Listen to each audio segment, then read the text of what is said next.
Hello, everybody, and welcome to today's RettSyndrome.org RettEd webcast, taking care of ourselves, including body mechanics, respite, backup, all kinds of good things, featuring Dr. Sarika Peters, who is with us today from Vanderbilt Kennedy Center, and Marie Bateh, who is physical therapist and mom to beautiful Suki, who has Rett syndrome.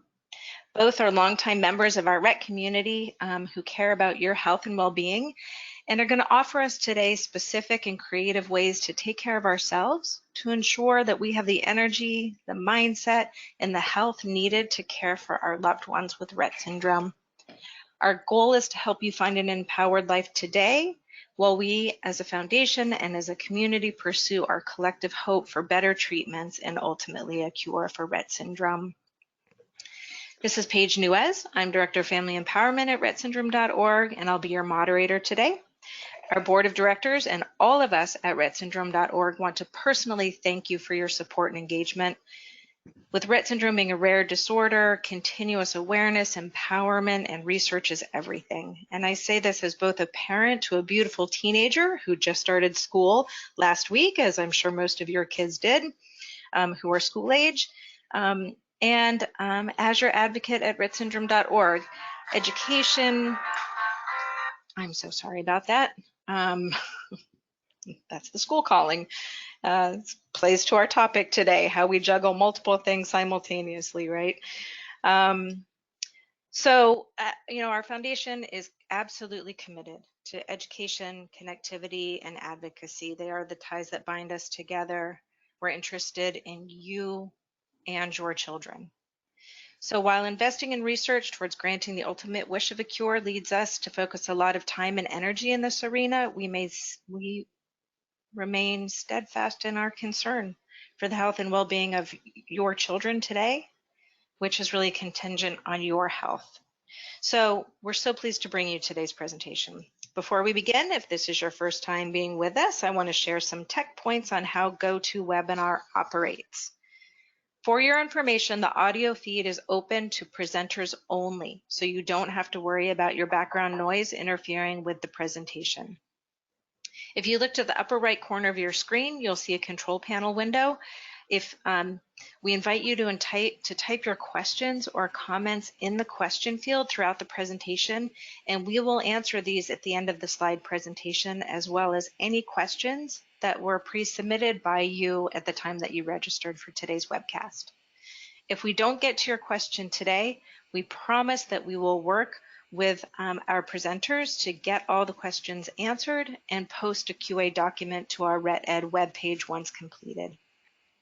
If that control panel window is distracting to you, go ahead and minimize it or move the window, and then you can expand it if you decide that you want to submit a question. But nothing's going to happen in that dashboard that you need to be concerned with. The next point is, and this is really important, everyone, the session is being recorded. We will post a link of the recording along with any QA documents or supporting materials that come out of this webcast to the RettEd webpage so you can listen again or share with others. Especially important to share with others who you know in your Rett community really need to know information about this topic, but because of the stressors of life and work, weren't able to attend today. So please share. If you're having trouble listening or hearing anything that we're discussing, please check and turn up the volume on your phone or device. Okay, so with this, I'd like to turn our thoughts towards our topic for today, taking care of ourselves. And with Rett syndrome being a childhood onset disorder with a prognosis of living well into adulthood, all of us have a very deep and long relationship to our loved ones with Rett syndrome. The underpinnings of this relationship are dependent on us having a true understanding of the nature of the diagnosis and acknowledging what can be a very rough seam where the edge of the love for our child bumps up against the demands that this syndrome makes on us throughout her and his lifetime. They are great and they are many. You may doubt at times that you're up to this task, but I don't doubt you at all. You can do this and you are doing this. But you came to this meeting today to hear the difficulty acknowledged and to find ways to do this job a little better, a little easier, to learn how to inhale confidence and exhale doubt. So I would like to turn our talk over to our panelists, allow them to present some great information. Before we get started though, I encourage everyone to sit a little taller, put your shoulders back, take a deep breath, give yourself that moment of relaxation before we begin. Okay, you've got this. So let's meet our panelists. What I'd like to do is to ask Dr. Peters to begin our talk. I'm going to turn the screen over. Whoops. To Dr. Peters, who can introduce herself, tell us about her background and some of the science and data that she is going to share with us today. I see your slides coming up. Everyone breathe in, breathe out, and let's begin. Perfect. So the topic that I'm going to talk about today is taking care of yourselves. And that is something that for many of you, you are so accustomed to caring for others. And so this is probably a very sort of unique topic about like, how do you focus on yourself? So I'm going to talk a lot about caregiver health and well-being. Just to give you guys a little background about me, I am a psychologist. I was at Baylor College of Medicine for many years, and that was my first introduction to Rett syndrome. But I've been at Vanderbilt University Medical Center for the past 10 years. I have the pleasure of working with Dr. Jeff Newell, Dr. Carrie Fu, and some really, really amazing research coordinators here. I absolutely love our team and love what we do. And have had the privilege of following families of children and adults with Rett syndrome for many years now, as well as individuals with Rett-related disorders. So I am going to talk with you all today. Let me see if I can advance my screen here. Just to give you an overview, I'm going to start by just giving you a research summary that's very generic in terms of the research regarding caregivers of children with all different kinds of disabilities. But and then I'm going to talk about some of the research that some of you may have participated in related to the natural history study. That is going to be just the first part of this, but then I'm hopefully going to impart some tangible suggestions for you of what you can do right here, right now, and then end with a couple of slides that is a very real scenario about how to prevent burnout. Sort of sprinkled throughout my presentation, I hope I am able to impart some wisdom, not just as a provider and as a psychologist, but I am also a single parent and have probably learned the most about the topics that I'm going to talk to you about through my own personal journeys of balancing life and work. So I'm going to start by talking about what the research shows. Parents of children with disabilities very often are under chronic stress. You may have issues with housing, having to remodel, having to move to a different school district for better access to services. Where do you get medical care?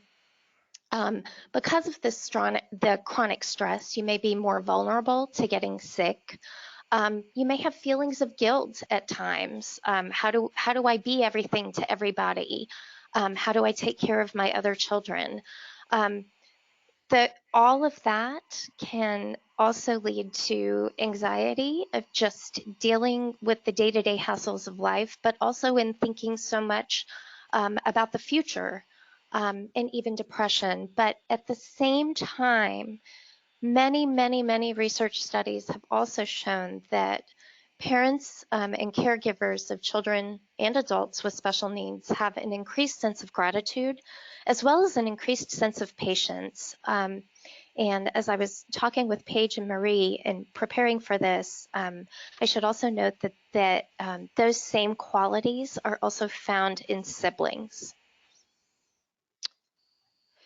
So just to summarize some of the research and some of these findings, some of you may be looking at and going, oh, yeah, that's not surprising. So frequent fatigue is a very common finding just because of the sleep disruption.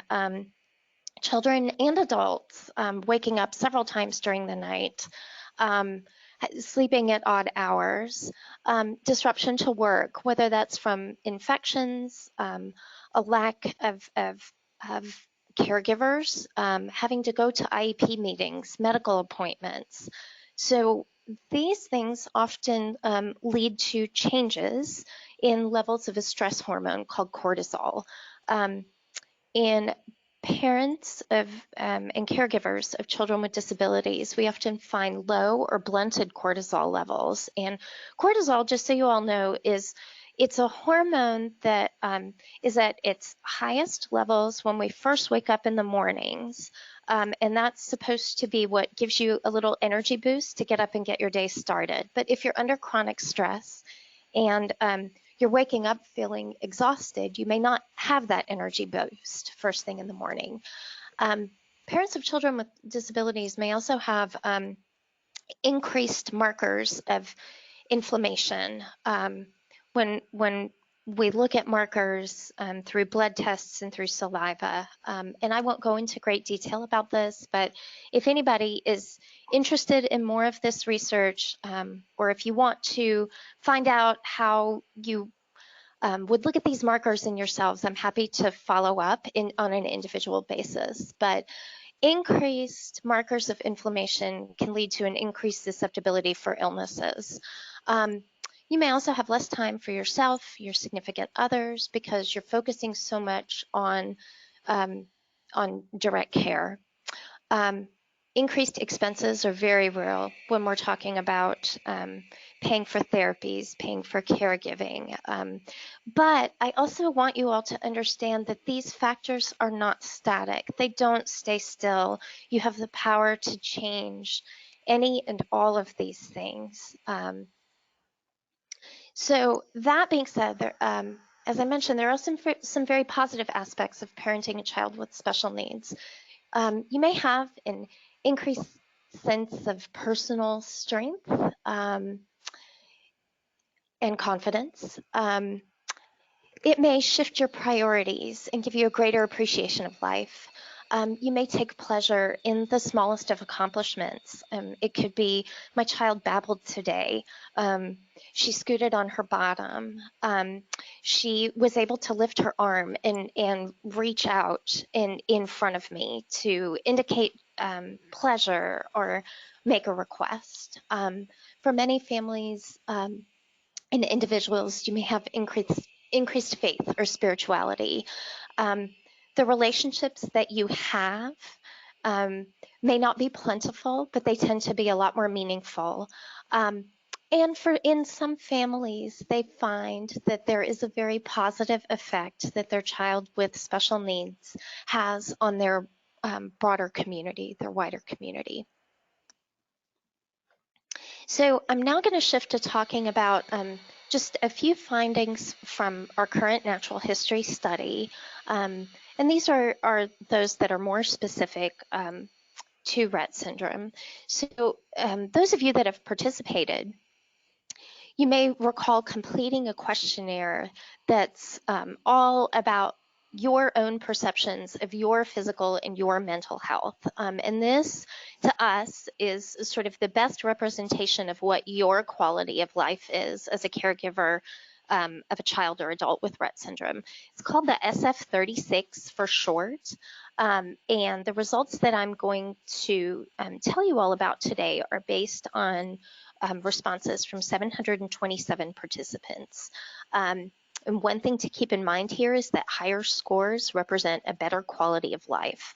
So the way I'm going to talk to you all about these findings, we've separated this into your own perceptions of your physical health that is kind of related to bodily pain, any limitations that you have on caregiving based on your physical health, and then a separate section on mental health that is related to depression, anxiety, just feeling tired and lacking energy. So one of the things that we found was that increased clinical severity, and when I'm talking about that, I'm talking about clinical severity, meaning a more advanced disease course as related to Rett syndrome, was associated with worse caregiver physical health, and we're attributing that in part to some of the heavier demands required with lifting and transferring. And Marie is going to talk about strategies for assisting with that. So please stay tuned for her presentation because that will be very important. But we actually found a higher degree of caregiver mental health. So another related finding was that the older the caregiver, the more difficulties they've reported in terms of their physical health. And as I myself am now in my late 40s, I am not the same person that I was 20 years ago. So this is a finding that actually logically makes a whole lot of sense. But they also, and another finding that is coming out of this same data is that the older that you are, you seem to be more at peace with the diagnosis and report better mental health in general. Those who had more feeding problems. So feeding problems, this means like, it's taking greater than 30 minutes, up to an hour, multiple feedings over the course of a day to impart enough nutrition to your child with Rett syndrome. And that is definitely associated with worse mental and physical health. So having feeding problems really, really takes a toll. What we want to now look at the data for is once families have perhaps made a decision to have a G-tube with or without fundoplication for their child, does this lead to improved mental and physical health? And I can talk about anecdotal reports, but it will be interesting to actually look at the data that we have to see how that corresponds. The presence of seizures in your child was related to worse physical health. And we'll have to look more carefully at why that may be, and that may be just a follow-up, but may also be attributed to some of the physical demands of caregiving.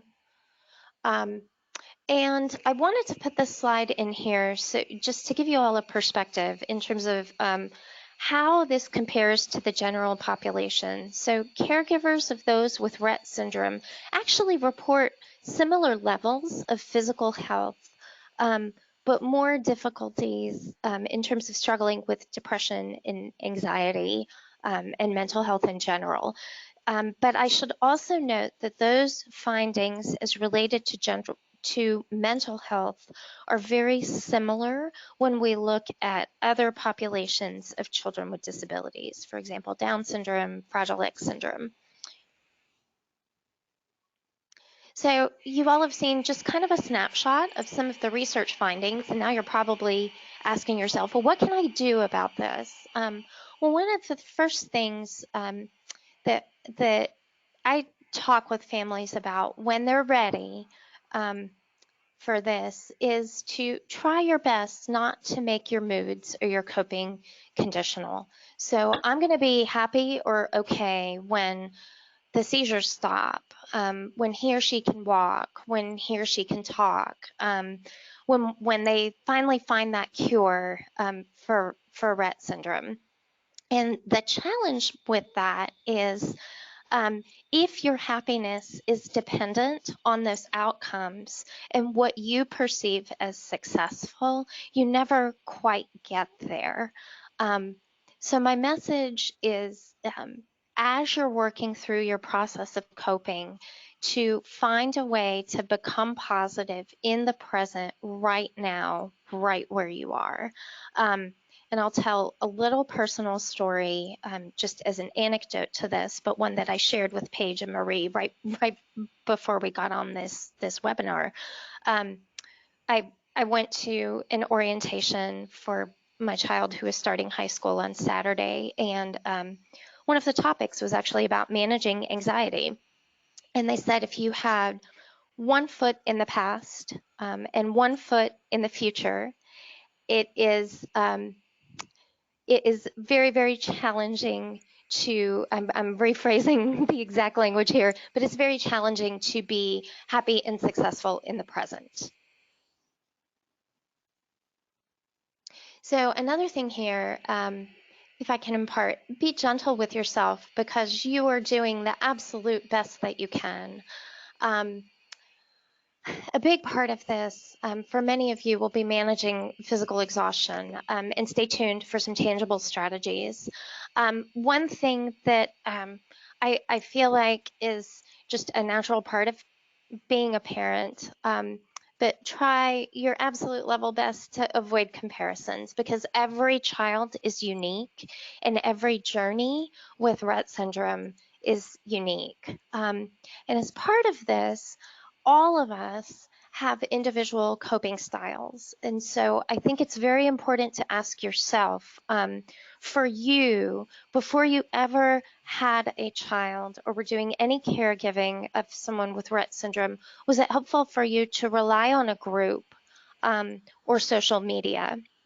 And how do you rejuvenate yourself? Do you need some time alone, whether that's 5 or 10 minutes? Or is rejuvenation for you, going out to a party and being sociable? And I think keeping your own individual coping style in mind is very, very important as you're going through this journey, because something that works for another mom or dad or caregiver may not work the same way for you. So some very tangible things that you can do right now in terms of managing stress. This is going to sound really basic, but think about the 5 senses: taste, smell, sight, and touch. So identify one short daily relaxing ritual. For me, I happen to love pour over coffee in the mornings. I've tried to give up coffee, but it's I love the smell. It's sort of a way for me to get started with my day. So for about 5 minutes every morning, I enjoy that ritual of pouring water over coffee grounds and watching it drip. This could also be a short walk, a shower, or a bath with your favorite scent. It doesn't have to be anything that's extremely time consuming. Read something for fun, even if it's only for 5 minutes, and maybe not even on social media. Laughing is huge. My 12-year-old daughter is a huge fan of Minions, and she can pull up a Minion YouTube that we can watch for maybe 2 minutes at a time, and it will have us rolling with laughter and absolutely transforms a mood. Something else that much of the stress and coping literature talks about is, you have had something that's imparted to you where you feel a loss of control. You can't control Rett syndrome.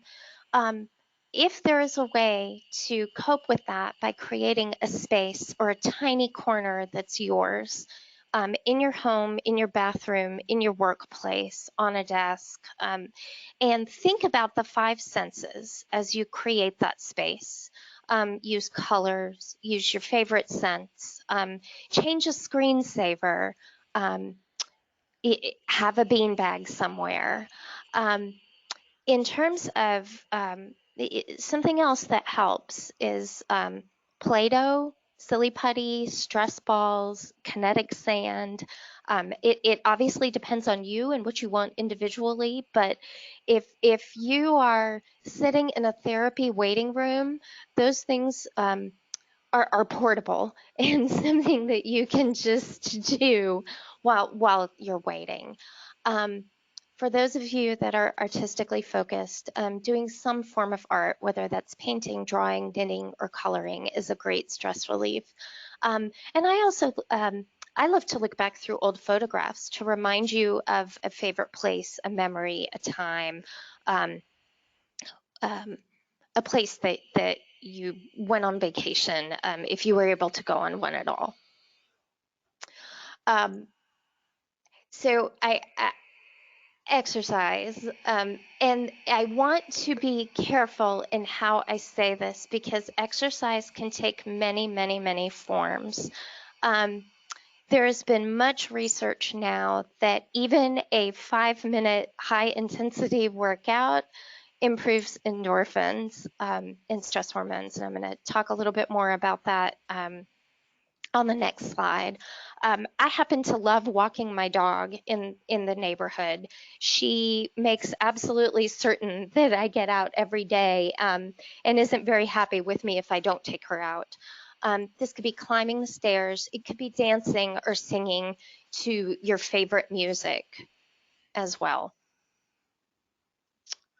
Um, some of the benefits of exercise that we know of, it increases endorphins. It actually boosts cortisol. So even if you are absolutely exhausted, and all you can do is get 5 minutes of climbing up and down the stairs, if you can be mindful in those 5 minutes, you will have boosted your cortisol levels, increased dopamine and serotonin, boosted your immune function, improved your memory, learning, and your mental performance. And maybe it entails if it's a crummy day and it's pouring rain and you're not able to get outside, you do a couple of laps around your living room. And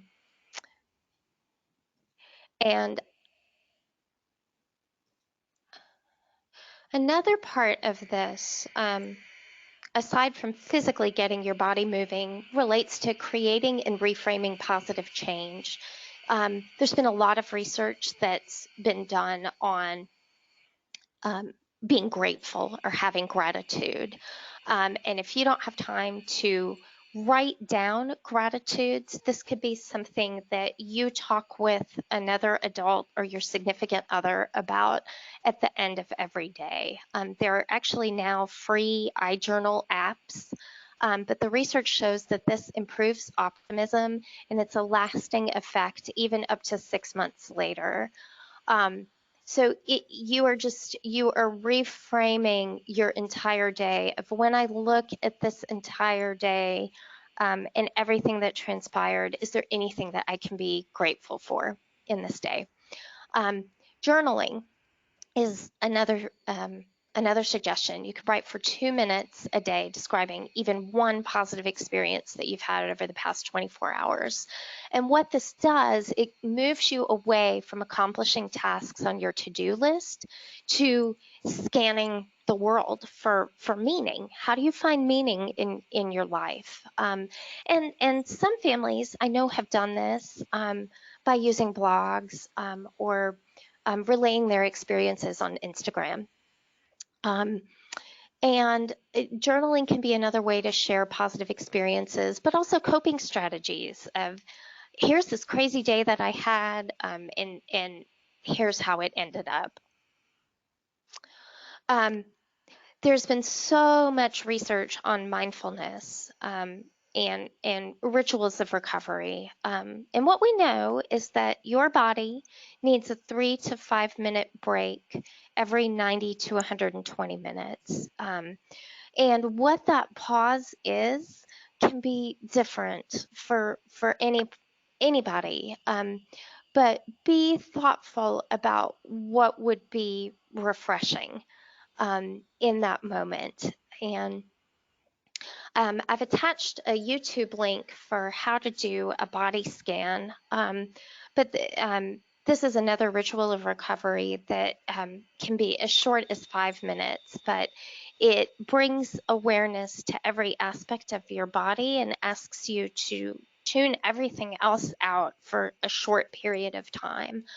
Something else that I've been trying myself lately is more mindful eating. And if you all think back a couple of slides to appealing to the senses, this is a great way to do that. So pay very close attention to the feel, the look, and the taste of your food as you're eating, and try not to let your mind wander. One strategy that I learned about that I absolutely love is to use hard candies or peppermints, but to suck on it and hold it in your mouth without chewing. So the person that I learned this from had said that his marker or barometer for how stressful of a day that he's had is if he immediately starts chewing that peppermint, he knows it's been a rough day. But just that process of mindfully sucking on that hard candy, but also inhaling the scent of peppermint is enough to lower stress hormones. So this is something that I know in my busy life as a single parent, it's very easy for me to wander through Costco and go, oh my gosh, let me grab that. That's going to save me some time right there. I can't think about making lunches, but I don't always feel very good when I do that physically. So this slide is just to remind all of us that you are what you eat. And the foods that I've put on there are those that we know scientifically have been proven to reduce stress. One of these I'm elated to say is dark chocolate, which I happen to love. But oatmeal is on here, walnuts, pistachios, avocados, spinach and other leafy greens, oranges and other types of citrus. And then there are many different types of teas that are known to reduce stress. And one that I also didn't put on here is crunchy, like raw crunchy vegetables, because that act of physically crunching and being mindful while you're doing that has been shown to reduce stress as well. So I'm going to wrap up with a couple of slides here on just how to prevent burnout, but then also want to give plenty of time for Marie and then for questions that you all may have at the end. But in thinking about how to prevent burnout, because you are doing such a difficult job, and caregiving is basically another full-time job. It is a full-time job. I know from talking to many families, but also my personal journey as a single parent, it was really hard for me to ask for help because I thought I had to do it all. I don't have any family in town where I live. And so I remember panicking, and there are times that I still panic where I go, oh my gosh, I've got no backup. What am I going to do? But the first step is to ask someone for help. In your situations, apply for respite care. Those of us that are providers will write as many letters and make as many phone calls as we can to help you through that process. But even aside from respite care, asking for help from family, from a neighbor, from someone at at your child's school. Maybe it can be someone that can pick up a sibling so that you can have a little more time at home, and you aren't running all over. This is something that I find to be very important, but schedule time in each and every day where you are not talking about caregiving, school, therapies, clinical trials, but where you are just living life even for 5 minutes without Rett syndrome. This is really, really huge, but fostering significant relationships, and research shows you don't need a ton of friends, but even if you have 1 or 2 significant relationships that could be friendships with a significant other or a spouse, this makes a huge difference.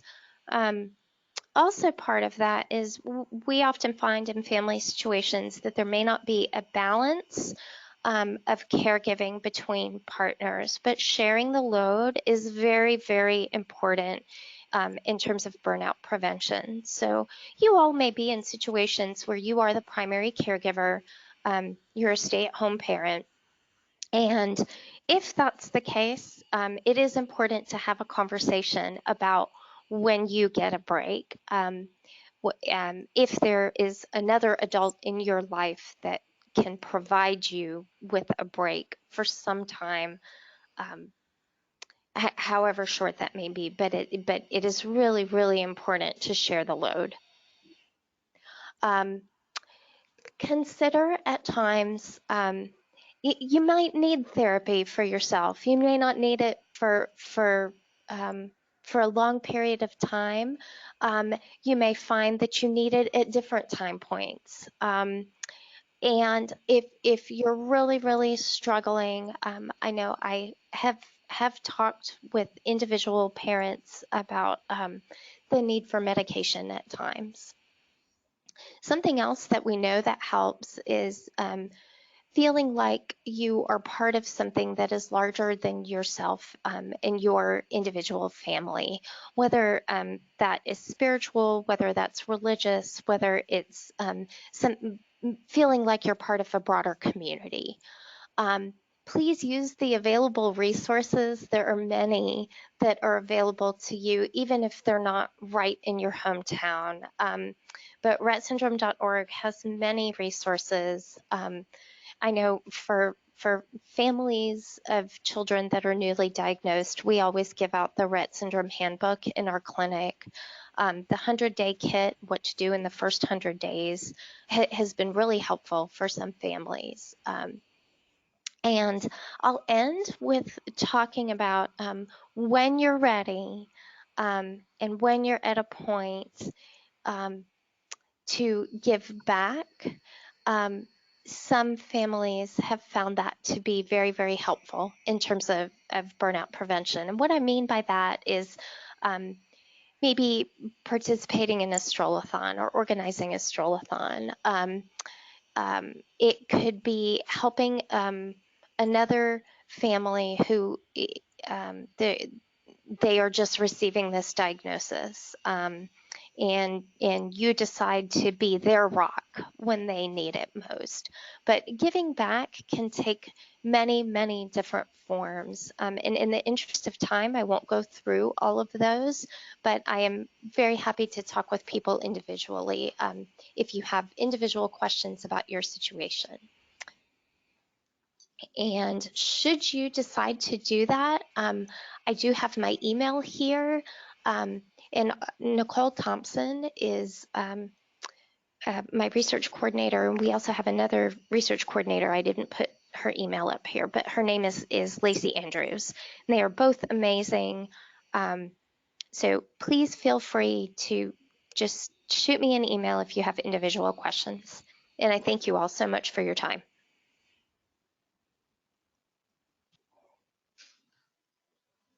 Thank you, Sar. That was pretty incredible. I think, as we know, everyone tells us, get more sleep, exercise more, and you'll feel better. Those things aren't always realistic, reachable, attainable, but I feel like after the recommendations and suggestions that you made to make them very small and very doable, it helps. It really is helpful advice. So thank you very, very much.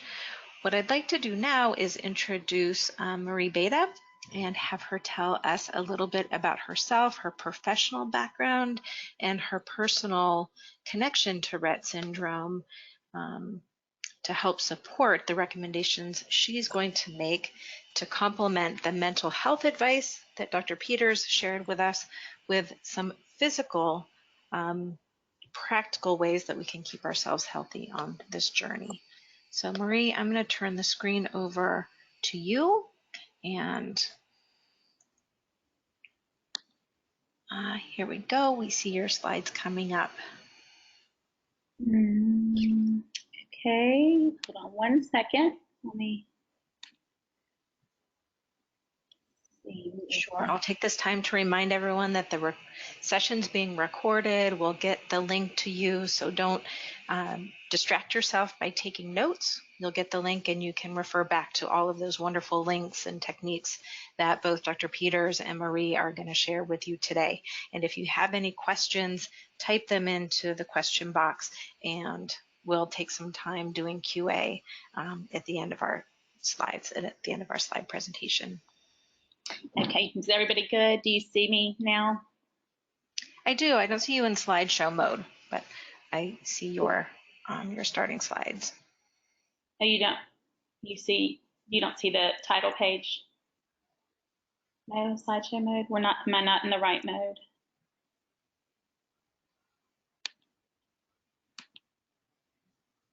This right. There we go. There we go. And now we're in slideshow mode. Thank Wonderful. you. This is my first time, so I'm learning all the technology.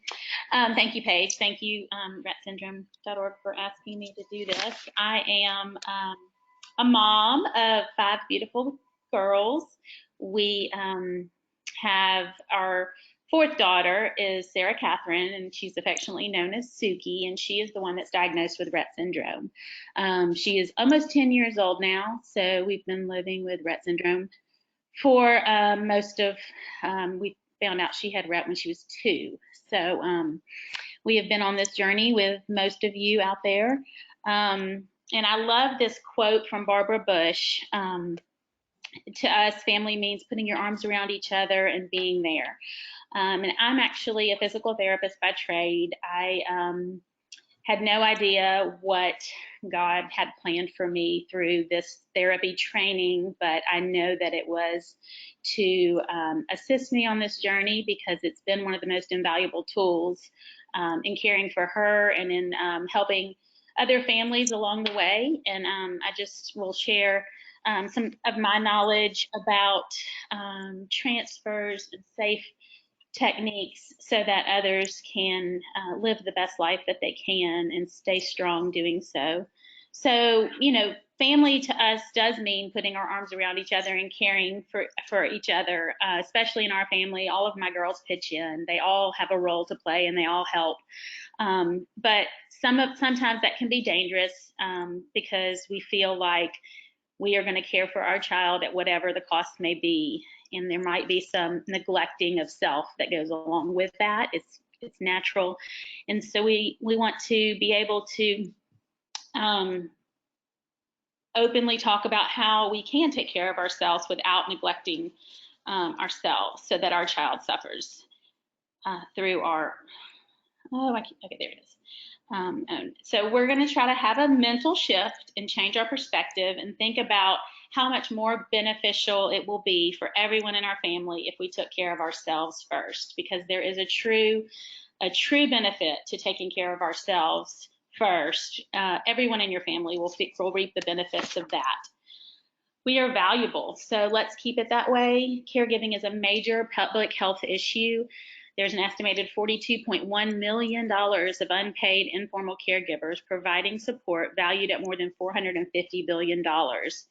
So we are important and we are necessary. And so it's very important that we recognize our worth and always ensure our health.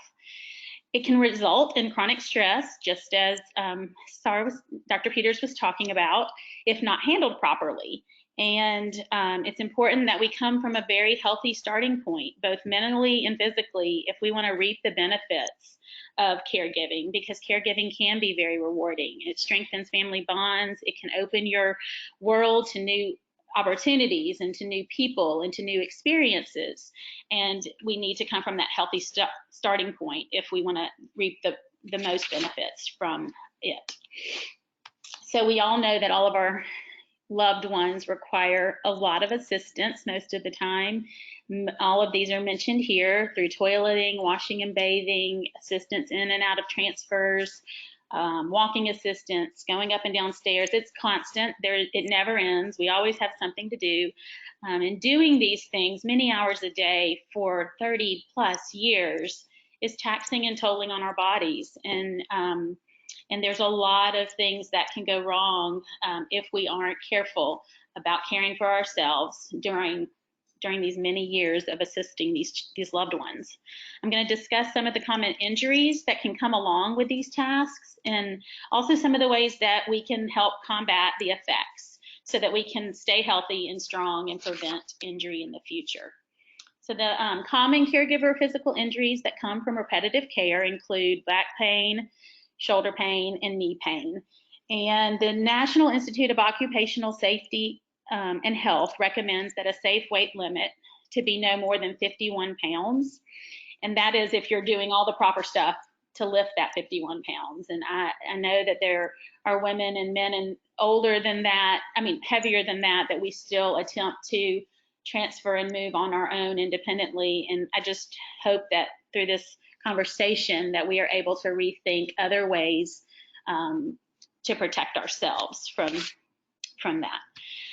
So back pain affects 80% of Americans, and it comes in different forms through sprains, strains, and disc injuries.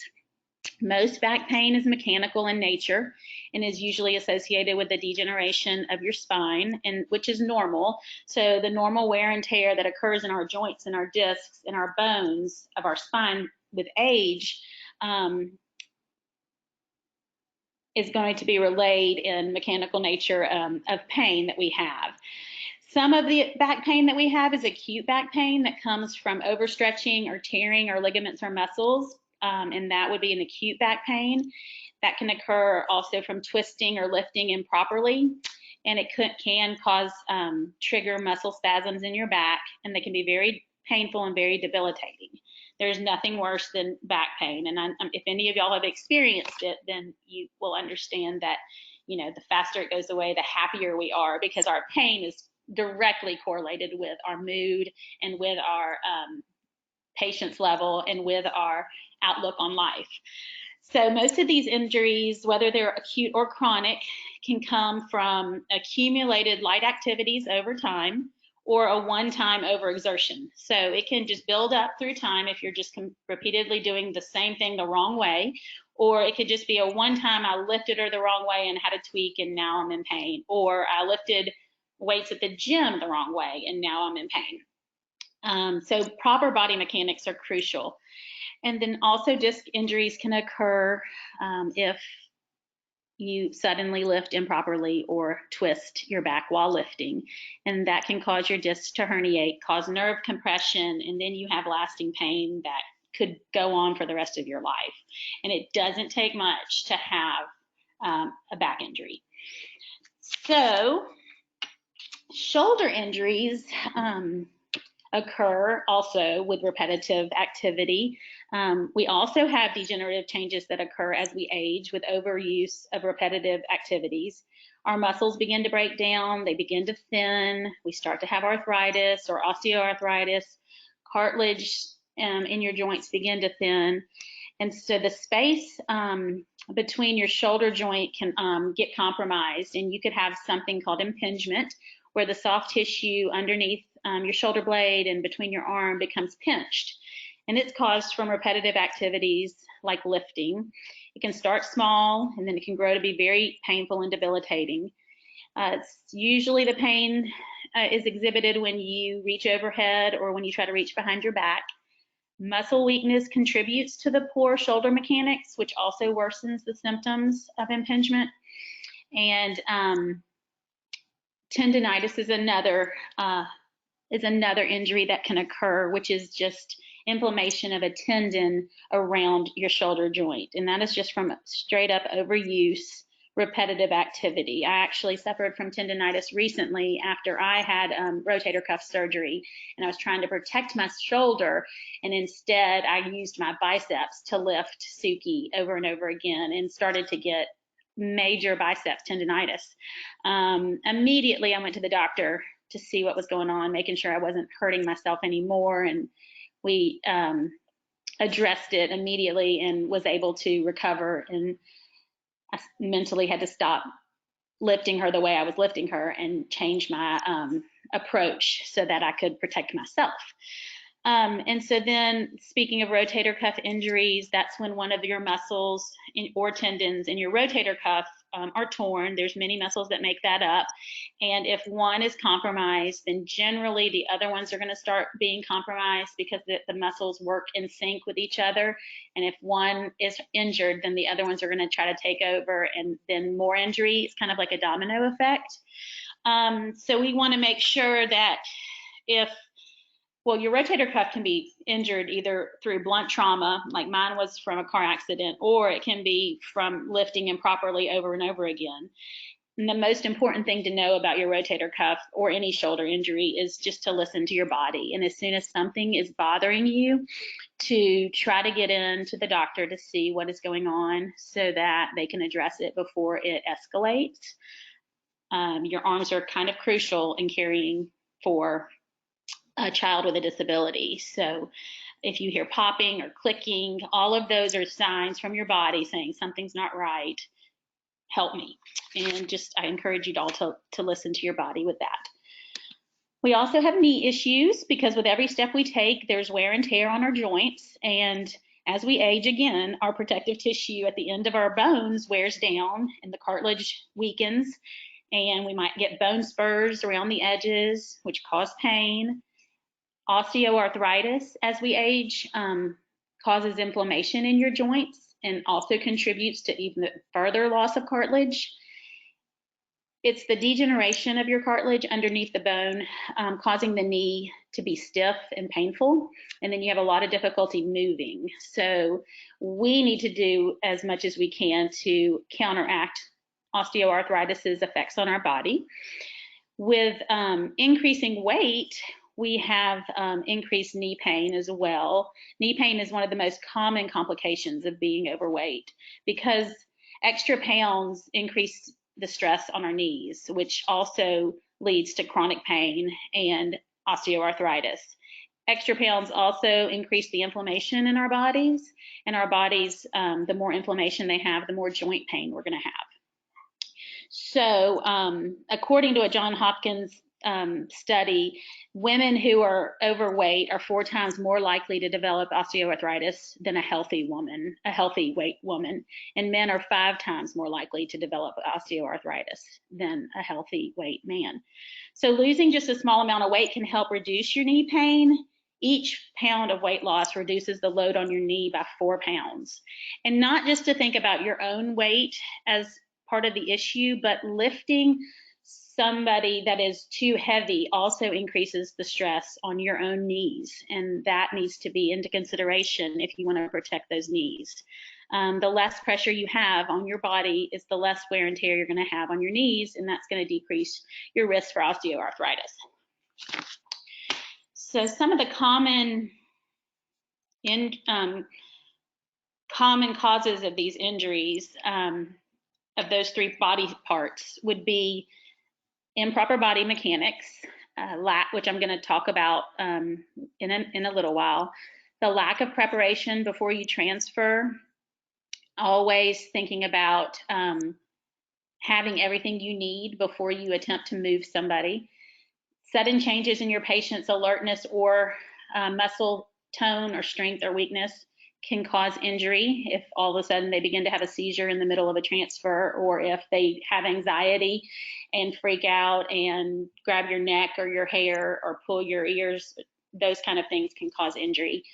Not asking for help is a common cause, trying to do everything yourself, which we're all guilty of trying to do it all ourselves. And environmental conditions, pending whether the floor is slippery or there's a rug in the way, those kind of little things can cause injury. A toy almost killed me the other day. I almost slipped on the hoverboard that was right behind me as I was taking her off the bed. So always being aware of your environment. And then also rushing through a task, which I think is one of the most important causes of injury, because you'll hear families say often, I just don't have time to use the Hoyer. I don't have time to let her do the work, or I don't have time to ask for help, whatever the excuse may be, that I just don't have time. And I want to challenge everyone here just to reevaluate time, reevaluate your time management skills, or reevaluate where we're spending our time. Be more strategic about it, because we only have an infinite amount of time on this earth, and how we spend that time is so critical and so important. It really correlates directly with how happy we're going to be, and how successful we're going to be, and how safe we're going to be. So time is nothing that we can't ever get it back. So let's just think about how we can change the order of our priorities so that we have more time to do what's more important. And physically and mentally taking care of yourself is very important. It should be at the top of the list. And so just spend a little time in review period of stepping back and making time. So I'm going to delve a little bit deeper into preventative measures to take. And I mentioned learning safe lifting techniques. There's many county health departments that are hospitals, or the Red Cross, that are community-based resources that will offer training on basic lifting techniques. You can also consult a physical therapist. I'm sure your doctor could give you a prescription for home health, or something that someone could come in and help you learn techniques on how to safely transfer or lift your loved one in your specific instance. Knowing your limitations is very critical in protecting yourself, staying strong, and then being your best self mentally, physically, and spiritually. So to safely lift someone in a generic form, because every child is different and every person is different, but like I said, make sure you have a clear floor path, free from obstacles. Communicate to the person what you're about to do, and make sure that if they're able to give you any help, that you ask them to do that. Our girls are quite smart, and if some of the girls can step up, some of the girls can reach over, some of the girls can wrap their arms, whatever their ability is, make sure you ask them to help you in that ability. Utilize their strength, because not only when you ask them for help are you helping yourself, but you're also helping them maintain whatever ability it is that they have. And that should be part of the process, is, independence to whatever ability that they have. Make sure your feet are stable and your your feet are shoulder width apart. Get as close to the person as you can. 7 inches or less is the recommended distance, but you need to be as close as possible. Bend your knees and do a squat in preparation of lifting. Tighten your abdominals. Your core is crucial to a safe lift, to protect your back. Avoid any forward bending motions as much as possible, keeping your back in neutral. And 100% never twist while you're lifting. Pivot your feet, not your back. Try your best to avoid awkward positions while you're doing all these activities of daily living, like bathing, dressing, lifting. Sometimes it's easier to be in like contorted positions because you don't want to have to move them, or it's just easier. But every awkward position is a misalignment of your posture, a misalignment of your muscle balance, and something could go wrong. So it's important to stay neutral. Another preventative measure to take is to find ways to decrease the stress on your body. We talked about weight loss as being one of the ways to decrease stress on your knees, but there's also, like I said, training that you can do. Also, don't forget about adaptive equipment, grab bars, toilet seat risers, shower chairs, using a Hoyer lift. I hear of so many families be tentative about a Hoyer lift for so many reasons. It takes up too much space. I can't afford it. I don't have time to strap all that stuff together and put her all in. But Hoyer lifts are a huge tool that can really save you and save your back. And it's worth the investment of time if you're when you're realigning your time management and your priorities. Using a Hoyer lift for somebody who is completely dependent over 50 pounds is critical in saving your physical life. So gait belts, transfer boards, walkers, anything that's going to be of assistance to you can alleviate some injuries. Proper activity planning to reduce the number of transfers. Really think about your day and think about how you want to plan out the best time to transfer. Maybe by the end of the day, your back pain has increased to too much to be able to lift. So maybe you want to make your planning of her transfers to be earlier in the day, or if you know you're going on a outing, that will be the one transfer for today. So just really looking at your day. Be creative and share the workload. Get some in-home support. There's many ways that state agencies can get you respite care. Give yourself some time to rest and recover if anything ever feels off, and listen to your body for sure. If you refuse to use good habits like using adaptive equipment or pulling out the Hoyer, then make sure you can try to train somebody else to do so. It's just not worth putting yourself at risk because you are so valuable. So safe handling requires not only the knowledge and technical skills to do it, but it also requires a lot of self-awareness of the environment and of your limitations and your conditions. I think self-awareness is a key strategy in mental health and also in physical health. You need to be aware of what your limitations are and how you can best utilize your resources with what you have. So make sure if, like I said, the person is able to help you, use them to participate. The posture is critical in performing a task, and the physical ability of the caregiver at that moment is critical. So know, like, did I get enough sleep last night? Am I exhausted? Am I not in a great position to really, do I have my strength 100% to really lift? Is something bothering you? Is your knee hurting? Is your shoulder hurting? Well, it's probably not a good idea for you to try to lift somebody if you are limited physically. And as a mom, I know we try to cut corners and we try to do what we can with all of our time constraints, but your child can't afford to lose you. Paige told me this wonderful quote from another mom that you are the most important piece of DME that your child will ever have. So you're the most important piece of medical equipment your child's ever going to have. And you cannot, and I know it's wonderful as a mom to be close to that child and use that time as a sense of bonding and a time for connection. But as a physical therapist, my professional advice is to rethink that, because you are so important. You cannot afford to get hurt.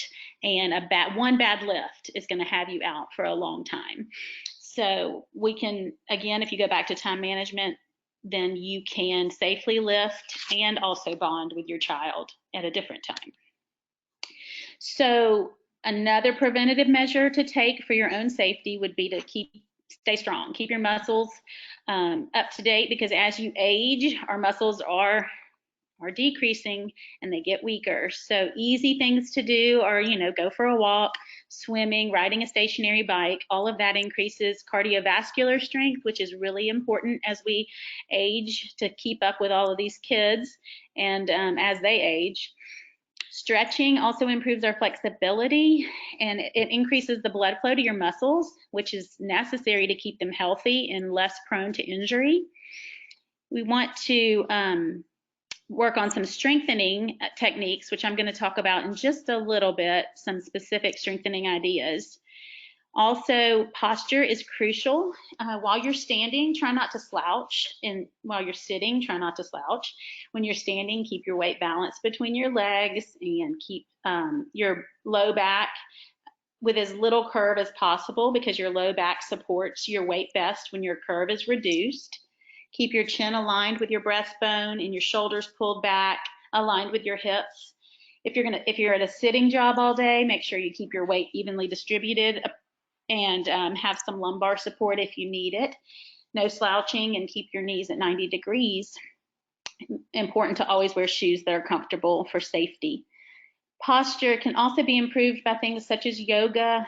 It's beneficial because it helps stretch and elongate those muscles and get you stronger in the proper postures.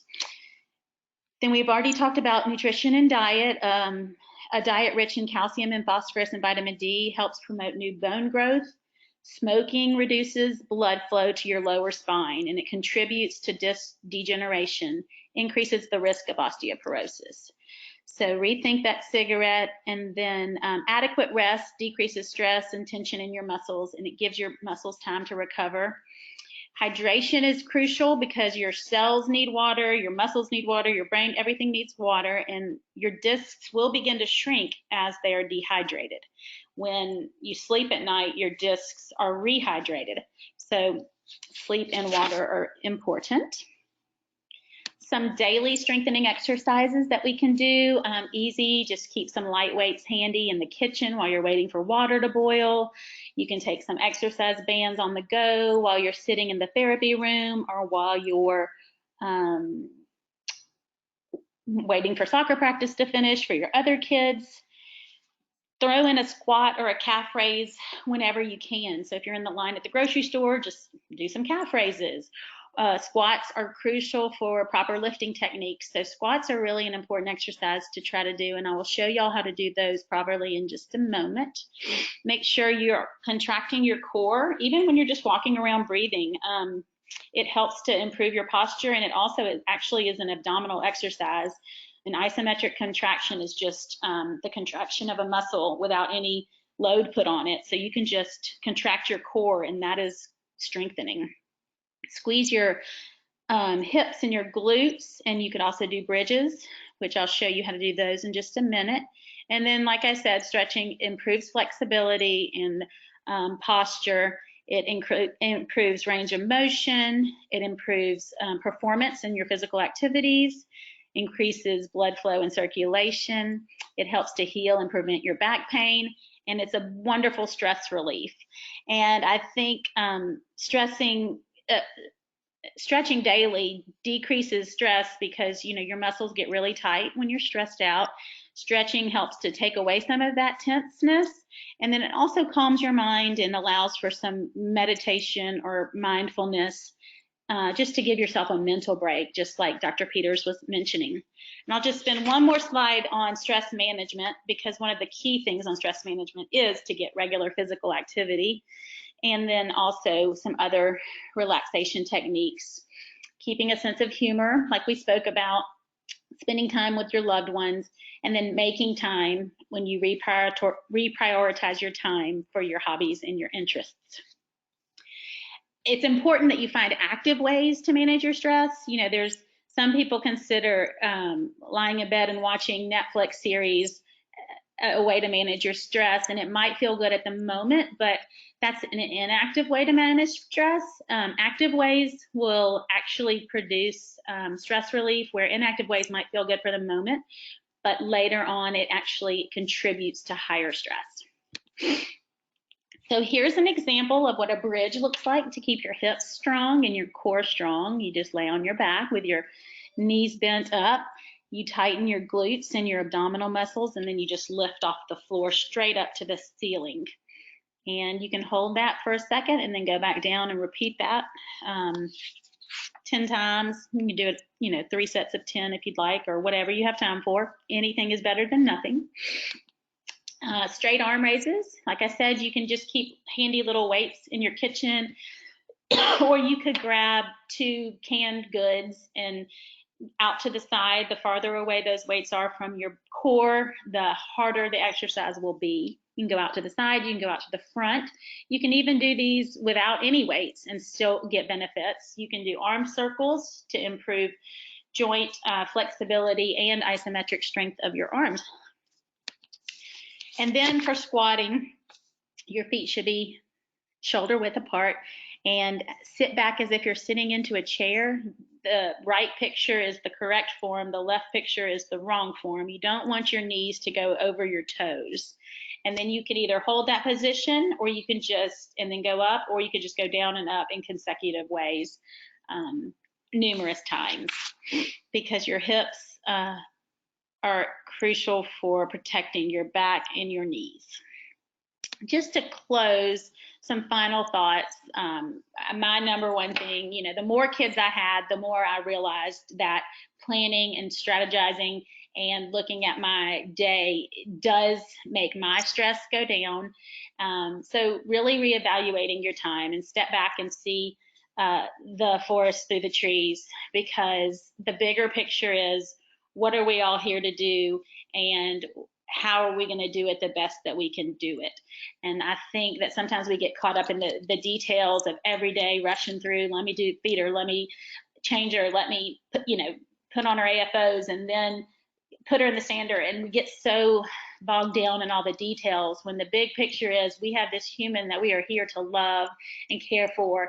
And if we do slow down and take the time, it becomes so much more valuable, not just as humans, but it's just more valuable and enriching for our own lives, and can help us become something that we really didn't think that we were capable of. Don't compare yourself to others and resist the feelings of inadequacy. Just because somebody else can go to the gym 5 days a week and you can only lift your canned weights in the kitchen doesn't mean you're any less. You're doing what you can do when you can do it, and it is wonderful. Because just like we rejoice in our children's small baby steps when we first get diagnosed, and when we find out this is not a marathon, this is not a sprint, this is a marathon, we need to apply that same concept to our own lives, and we need to celebrate our little victories. And I was able to lift weights, my canned goods for 5 minutes today. I'm proud of myself. So just rejoice in the little things for yourself too. Never stop learning. I'm a big advocate of always learn. It will change. Change only allows us to grow. So if we always are doing what we've always done and we expect a different result, then I think that's the definition of ignorance, maybe. But that quote just came to me. I did not have that written down, but we can't stop learning. We have to always do something different in order to grow. So whether it's taking a bath for the first time in 10 years or listening to your favorite song every morning when you wake up, something is capable of, we're all capable of changing, and we're all capable of growing.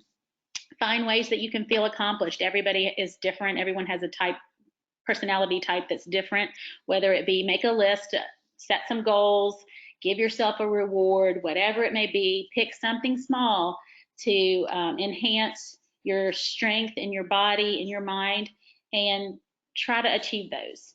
And then always, always utilize sources of support, because we cannot do this alone, and we are in this for the long haul, and we need other people, because community is such a big part of caregiving.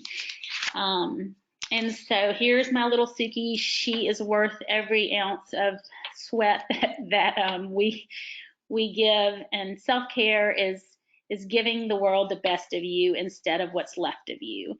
And not only is she worth it, but we're worth it. So know that you are worth the investment of time, and then you're able to give as much as you can to all those that need you. So just want to thank y'all for having me. Marie, thank you so very much. I hope that during our next few minutes together that all of you will take some time to do some of those wonderful lifts and squats and calf raises, and then you can check it off as something you got done today while you were doing something else. Multitasking is something we're good at. I really love this quote: self-care is giving the world the best of you instead of what's left of you. And I know that as caregivers, we always put ourselves at the bottom of the totem pole. And I hope if you take nothing else away from today's talk, that it will be that quote, and that you will put it on a Post-it and you will put it on your bathroom mirror, and you will start your day keeping that in mind. Thank you very much. You're welcome. I am going to go ahead and I'm going to take back control of the screen, and I'm going to shift topics for just a little bit for a couple of other really important things relevant to self-care. And then we're going to go to Q&A. We have a couple of really good questions that have come into the queue. If you have any that have come to mind, type them in. If we don't get to them today, like I said, we will make sure that they all get addressed. So let's talk about social media. If you aren't familiar with the term sharenting, I want you to become aware of it, or you are going to quickly become aware of it, because it's a huge discussion in the world today. And that is the overuse of social media by parents to share content based on our children, such as baby pictures or details of our children's activities. It's related to the concept of too much information. This is used in a very negative way. This concept is something that is coming forth to our generation to give a cautionary tale about how much we're sharing about our children on the internet that they may or may not want us to be sharing. And the things that we put out there on the internet are going to stay there. As much as we're advising our typical children to be careful of what they're putting out there on the internet about themselves, sometimes we're doing the same thing. But here's the thing, for us, the advantages of sharenting far outweigh the negatives when it comes to Rett syndrome, because social media allows us to stay connected with friends and family as our social lives can sometimes become more restricted. It reduces isolation, and it offers us an avenue for support, advice, and solidarity that may not otherwise be easily accessible. Rett syndrome is a rare disorder. Most of us don't have another family in our neighborhood that we can sit down and discuss and share information about. So social media is a great thing available to us. So I encourage sharenting instead of not sharenting, but use it at your own risk. Beware of the pitfalls. Time evaporates online. Scrolling is fun, but at the end of all that scrolling, the laundry's still not done. Avoid comparing. Data scientists tell us people lie on Facebook. They present half-truths of happiness and success, and all of that stuff can create an echo chamber in our heads of self-doubt or self-judgment. Marie and Dr. Peters both talked about the risks of comparing ourselves to others. Also, remember that people tend to share the highs and lows on social media. Rarely do we share the so-so every day. So it projects a view of life in extreme. And although life with Rett syndrome is stressful, it's not always a life of extreme. And sometimes social media can make us feel that way. And although it is kind of something that's in the back of our mind all the time, that level of stress, what's going on with her, who's she with, am I doing enough, am I taking care of all the family, we can disconnect from other voices to help us quiet that voice ourselves, right? And we want to be connected, but we also need to be able to disconnect. And what I want everyone to also think about doing is seeding your feed with positivity. So I encourage you to follow some sites like, for example, this one on Instagram is called Positive Mindset Daily. So as you're scrolling through everyone else's stories and posts, good and bad and otherwise, you're also getting these kinds of images that are flowing in to give you that sense of mindfulness. And these kinds of things can come across in a second, but they can get into your unconscious, in your subconscious, and they can just give you that little that you need. Some of us find these kinds of things annoying. I think that they are helpful. So it would be a suggestion that I would encourage you to explore and think about. And also think about taking time offline. Almost everything will work again if you unplug it for a few minutes, including you, especially when you are newly diagnosed or in the early years, or you're in a moment of crisis or a new symptom. We spend a lot of time online searching for answers and searching for information. And sometimes you need to just unplug and step away. So let's talk about respite. Sometimes we get so focused on getting the services and supports and appointments and therapies and caring for our children that we forget to seek the resources for ourselves. It's okay to get a break from your child. And you know what? It's okay for her to get a break from you, right? If you're going to put her first, think about her. Think about the fact that she might have a more stimulating conversation with someone else besides you. So however you need to spin it, take advantage of getting respite. We have a lot of resources to help shortcut finding that respite. There are funding sources available.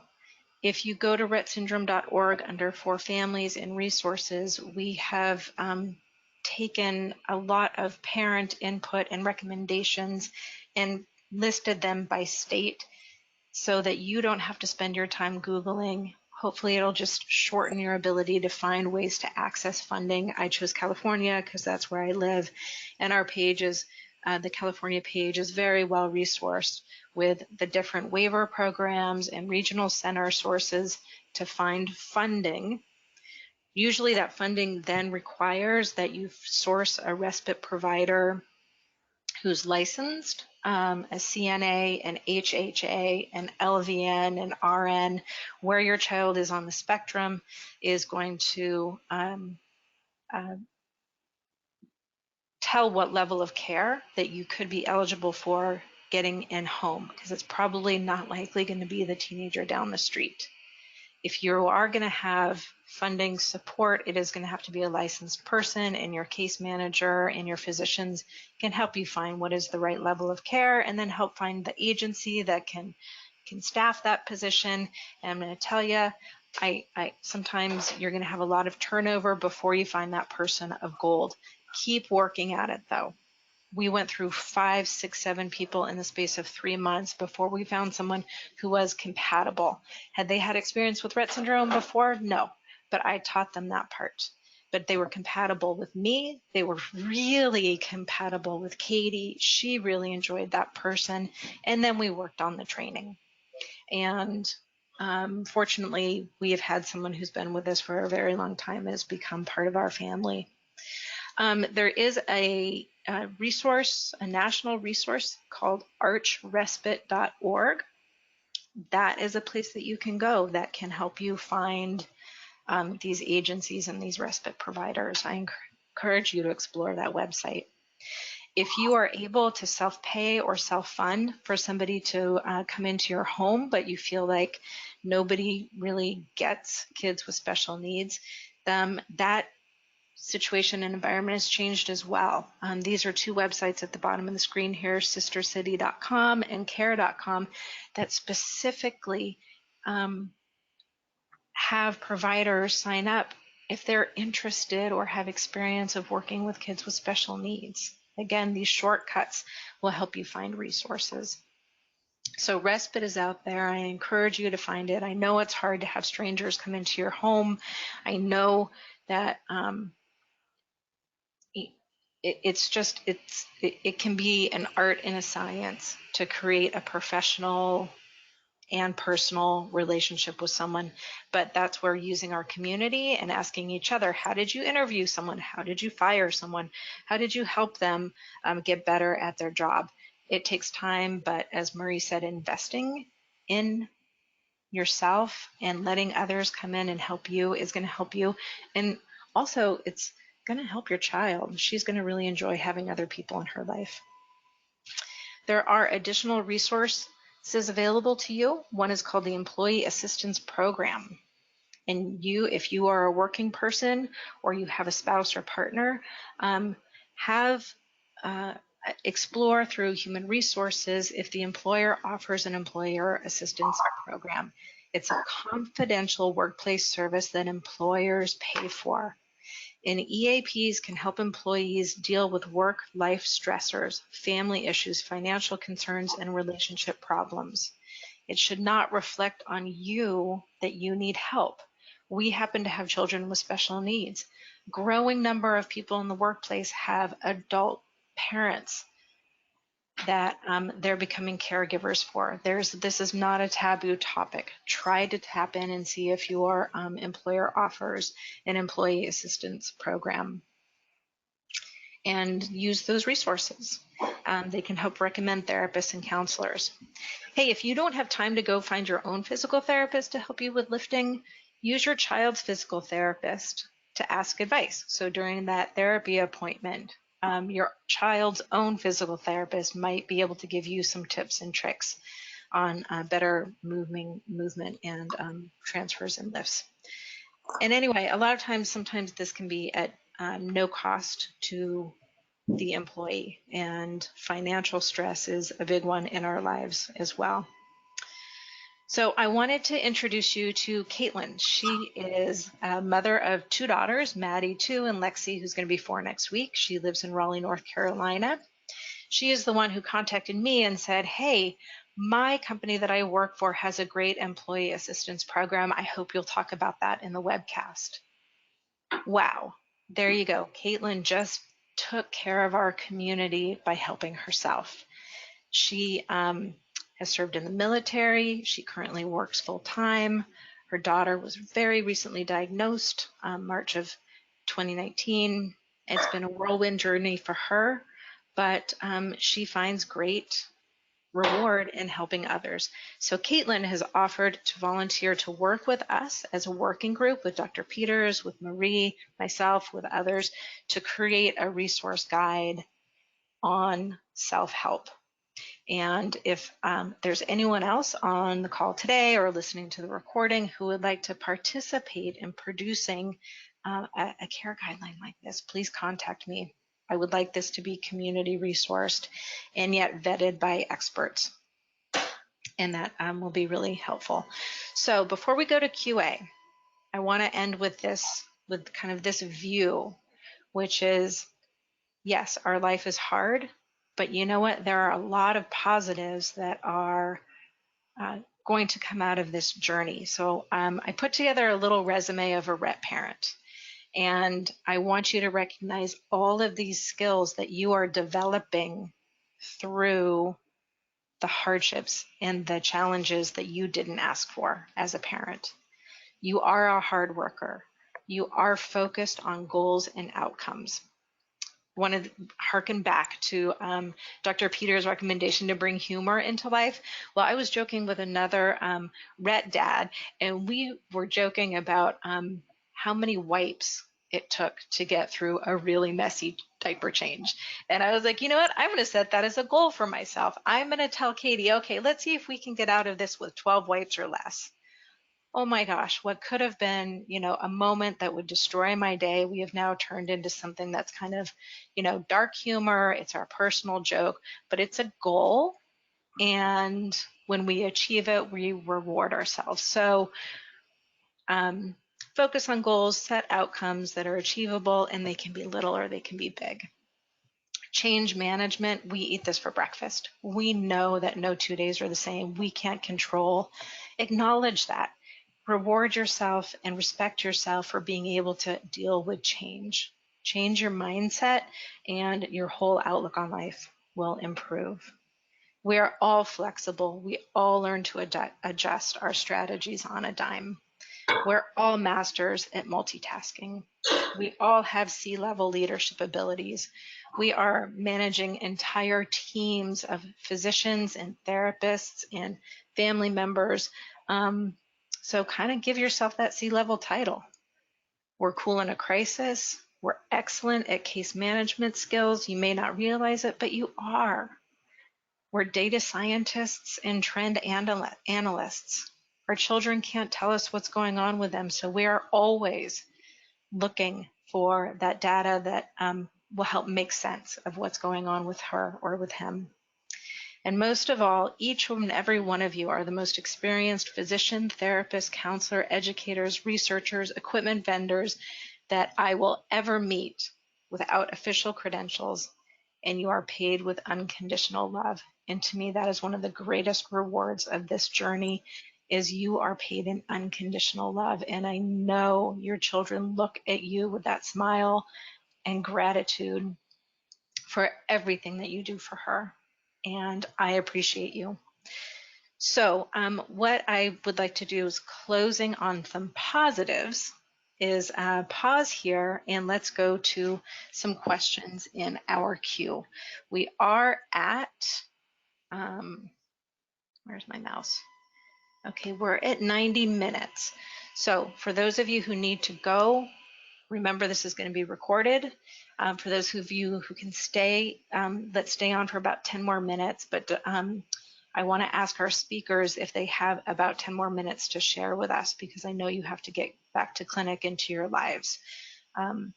Marie and Dr. Peters, can you stay on for a few minutes? Yeah. Yes. Okay, wonderful, great. Okay, so actually, Marie, can I turn the screen back over to you, because your last slide with that quote is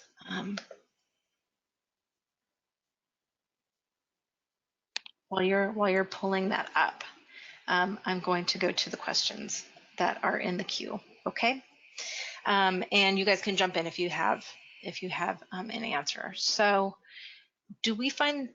Here's a question. Do we find that a lot of parents and carers tend to think that self-care isn't important?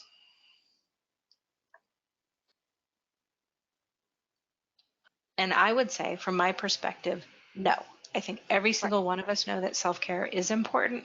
I think the problem is we don't necessarily have the techniques or make it a priority to care for ourselves. So the point of the webcast today was to say, in a very big way, scientifically and as a community, self-care is important.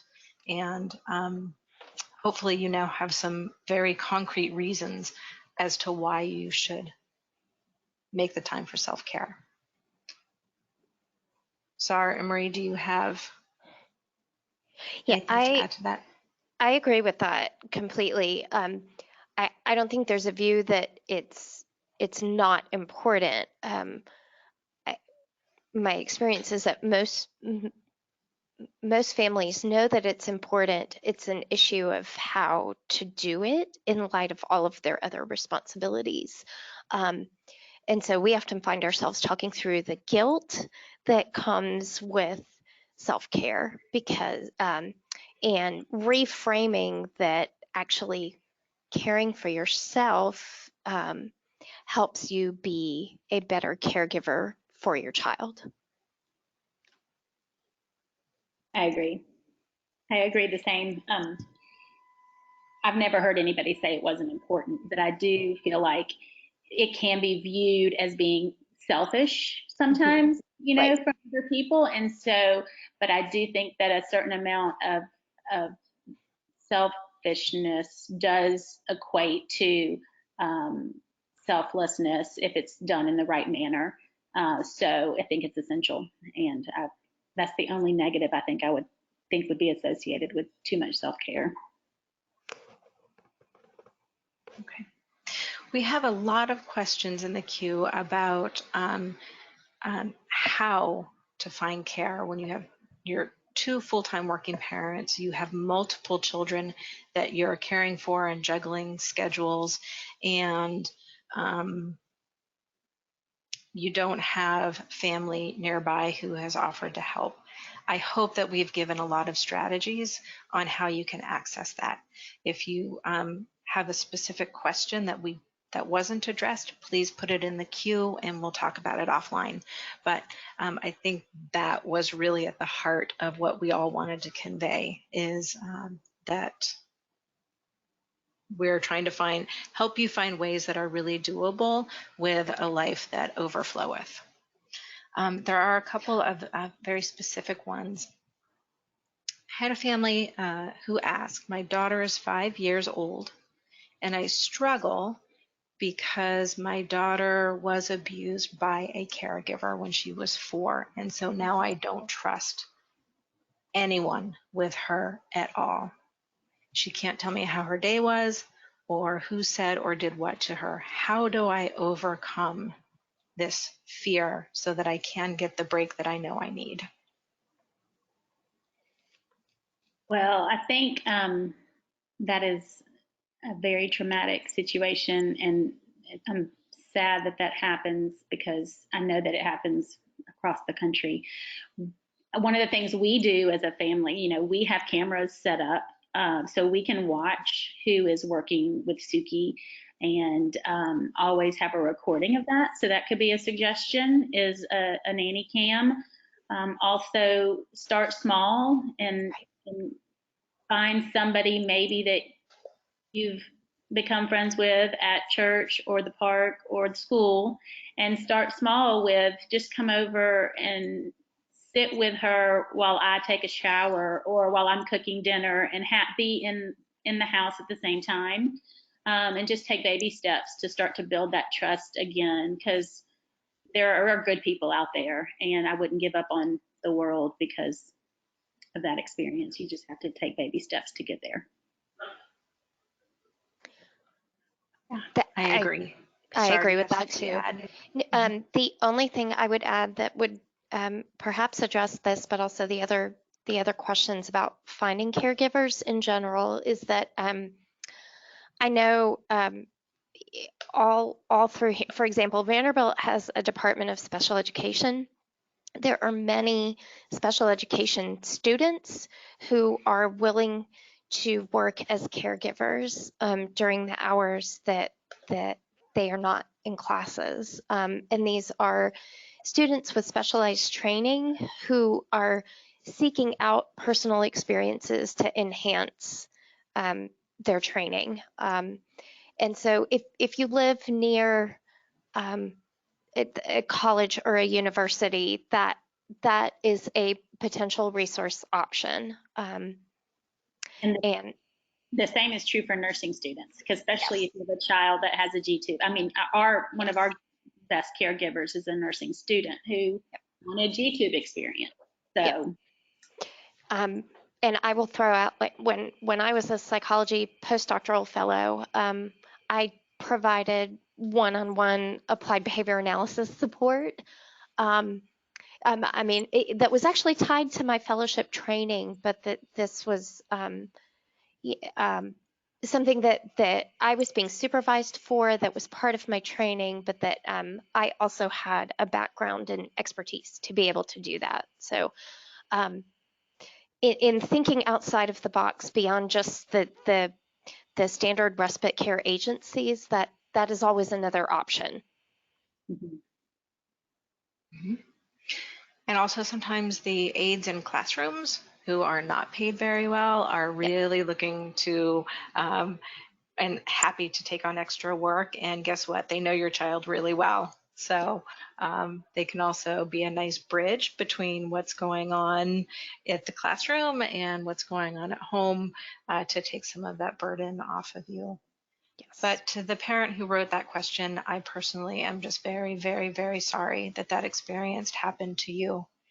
But I do want you to know that there are a lot of amazing people out there who can help your child, and and you're just going to have to trust and try. And maybe just having somebody who will always use those respite hours, find someone just to go with you to run errands or be in the home with you. Over time, weeks and months, maybe you'll build up trust again and be able to get and do something away from that person. But at least having an extra pair of hands to help you might help you get over that trauma, because you need some time to take a step back and heal yourself.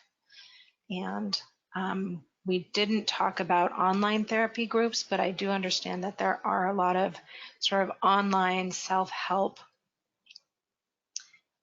licensed therapists that people can access. And when we go to work on this resource, we will investigate those. I didn't talk to Dr. Peters ahead of time about getting an online therapy session when you physically can't leave your home or go to a therapist's office, or have somebody to watch your child where you can get that therapy time. So we're going to explore some alternative ways that you can get that. Yep. Okay, last question I want to share, and I think this is an important one, is from a parent whose child does not have good seizure control at this time. And what she experiences is that her child will have cluster seizures, very traumatic.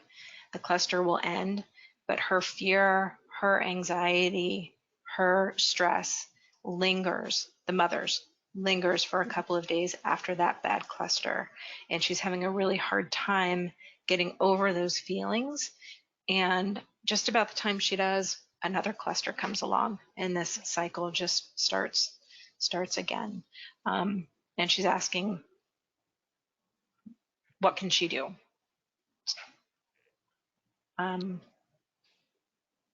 Sar, can I ask you to give a Sure. quick, not quick, it's not quick, but yeah, it's not quick. go back to one of the things you talked about. Sure. So I think seizures have a way of, so much of Rett syndrome, the feeding issues, but seizures in particular are so unpredictable, and so it leaves you with a loss of control. And I can only imagine, as a mom, caregiver, the anxiety that you feel because you're anticipating what may come next, and that is beyond your control. So some very tangible things. First of all, make sure that your child's neurologist is aware of what's going on, which I'm sure you've already done. And then they can make any tweaks in medication or other forms of treatment to address the seizures themselves. The other thing, in terms of taking care of you and that anxiety, is to try some of those strategies that both Marie and I talked about, of just being present in that particular moment right at that time.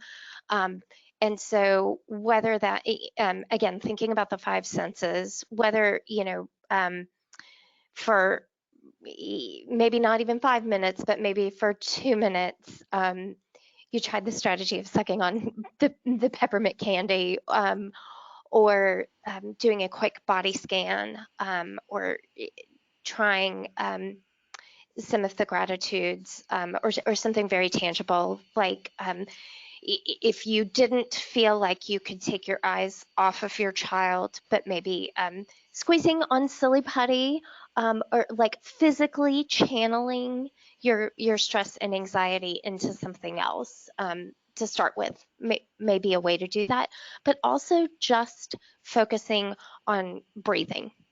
And if you're not able to do it with your eyes closed, keep your eyes open, but focus on breathing very, very slowly and deeply. And if your mind wanders to worrying about seizures, to very gently try to bring yourself back to just your breath. And that is something that actually takes practice. And so when I talk about being gentle with yourself in trying any of these strategies, they're new. And so it may be that you can focus on your breathing just for 15 or 30 seconds at a time, which honestly, to start out with, is huge. And maybe that's something that, at least temporarily, in terms of taking a stair-stepped approach, that those things to focus on here and now would be a place to start with it. Thank you. And it reminds me also of something that Marie recommended, which is, to make a plan and make a strategy. And sometimes that makes you have a feeling of control over something that you currently don't have control of, and neither does she.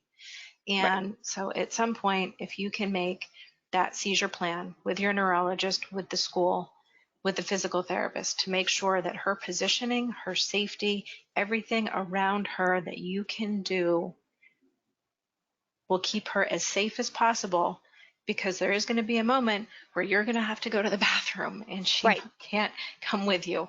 But if you can know that you truly in your heart have done everything that you can to make her safe, then you have to leave sometimes things up to a higher power. And at least you know that you can trust yourself, that nothing happened because you didn't make a plan or you didn't do something.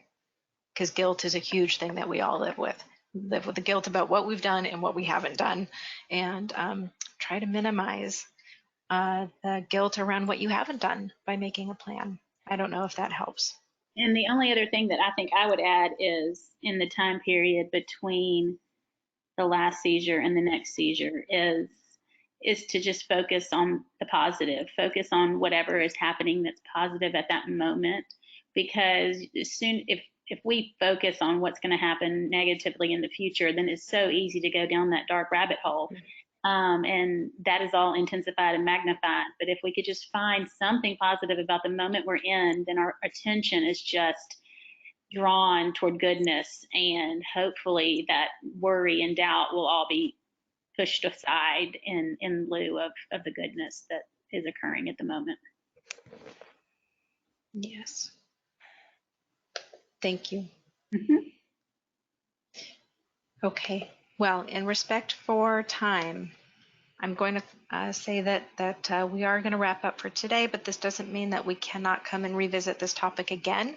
We are committed to webcasts every month and continuing to do RettEd days together so that we can have this opportunity to spend time face-to-face. In 4 cities in 2020, we'll be announcing the calendar soon.